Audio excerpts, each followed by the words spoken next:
त्या भूमिकेतनं आम्ही पुढे चाललोय। तुझं नाव काय? भानुदास लक्ष्मण काकडे।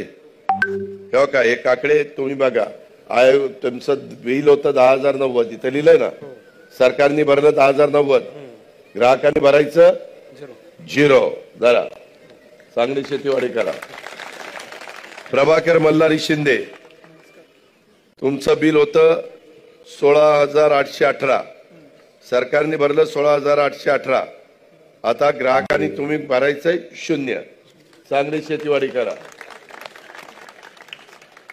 आता शंकर काकडे, तुमचं बिल होतं 16,818, 5 हॉर्सपॉवरचं आहे, त्यांचंही 5 हॉर्सपॉवर होतं, शासनाने भरलं 16,818 आणि तुम्हाला भरायचंय 0। चांगली शेतीवाडी करा। त्यांना चांगल्या भाजीपाला, फळं, सगळं धान्य बिन्न सगळं द्या।